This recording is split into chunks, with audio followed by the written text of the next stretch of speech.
Eastview Christian Church in Illinois underwent an investigation revealing toxic workplace culture under founding pastor Mike Baker.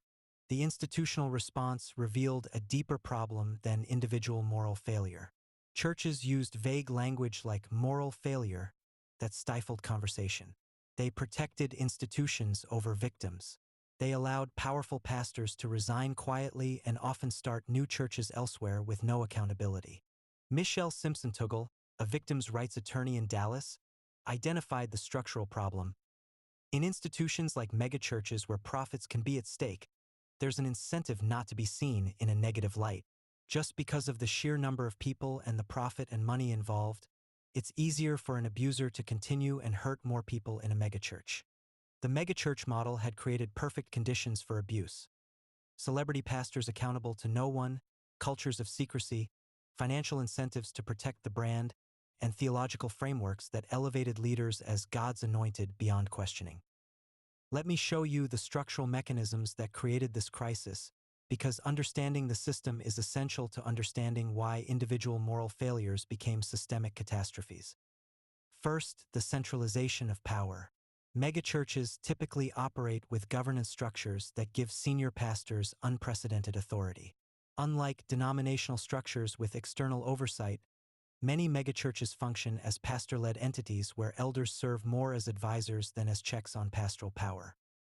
When Robert Morris was confronted about abuse in the 1980s, he confessed to church leaders who essentially gave him a timeout and then allowed him to continue ministry. No external investigation, no report to authorities, no accountability structure beyond people loyal to him. Second, the financial incentives. Megachurches are multi-million-dollar enterprises. Gateway Church alone had an estimated annual budget of over $100 million. When your church is that large, protecting the institution becomes protecting jobs, programs, buildings, and the livelihoods of hundreds of staff members. Pete Singer, executive director of Grace, Godly Response to Abuse in the Christian Environment, explained, "When it comes down to it, protecting the organization means that they aren't focusing on the harm that has been caused to the victim or survivor." Third, the culture of celebrity. Megachurch pastors become brands unto themselves. They write best-selling books. They speak at conferences. They build massive personal platforms. This celebrity status creates a dangerous dynamic where pastors are treated as untouchable and where questioning them is framed as attacking God's anointed. Fourth, the lack of transparency. Unlike secular nonprofits, churches don't file financial disclosure forms. Megachurch finances are often closely guarded secrets. Pastor salaries, operational expenses, and financial arrangements remain hidden from congregations who fund them. Fifth, the theology of success. The church growth movement created metrics for success based on numbers: attendance, baptisms, budgets. When growth becomes the primary indicator of God's blessing, moral and theological concerns become secondary. She was sexually harassed by a megachurch pastor in her 20s. When she reported it to church leadership, she was told the pastor had struggled with boundaries, but that he was getting help. She was asked not to talk about it publicly because it would harm the church's witness. They cared more about protecting his reputation and the church's reputation than they cared about what he did to me, Stephanie said. When I finally left that church, other women started contacting me with similar stories. We realized he'd been doing this for years and leadership knew. They just kept moving him around and covering it up. Stephanie now advocates for abuse survivors in church contexts.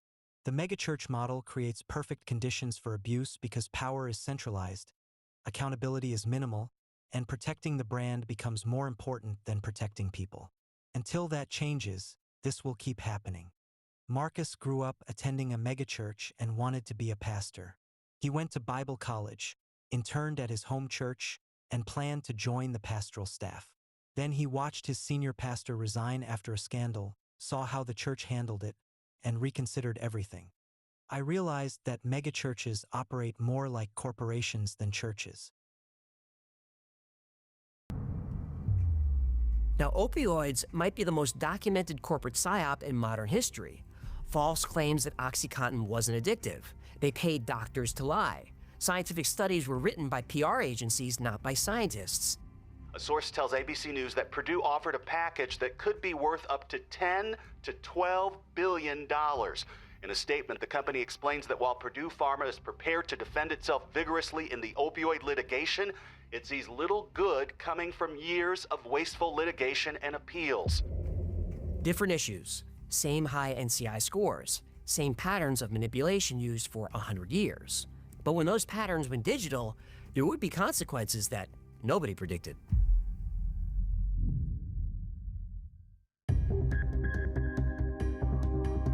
Corporate psyops have been running for decades in print and on TV. Then social media put those same manipulation tactics in everyone's pocket. Ethiopia, November 2021. Professor Mahareg Amare taught chemistry. 60 years old, father of 4. He was Tigrayan living in the Amhara region during the Ethiopian Civil War. That made him a target. A Facebook page with 50,000 followers posted his photo. They called him a junta, accused him of being an enemy. They posted his home address. Now, his son reported the post to Facebook right away, multiple times, begged them to take the post down. No response. 3 weeks later, men followed the professor home from work. They executed him in front of his house. The killers chanted junta as they walked away, the same word from the Facebook posts. 8 days after the murder, Facebook finally responded and removed the posts. 8 days too late.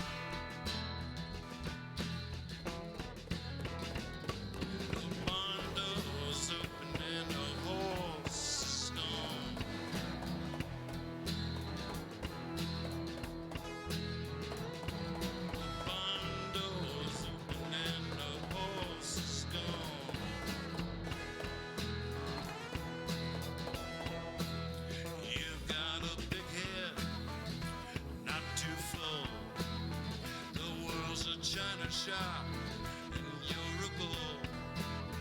I see the donut, you see the hole. Some hearts beat warm with love, your blood runs cold. Don't need a big head to hold small thoughts. Like how to break a heart and not get caught. Don't take a big head if you don't dream. Your head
It's made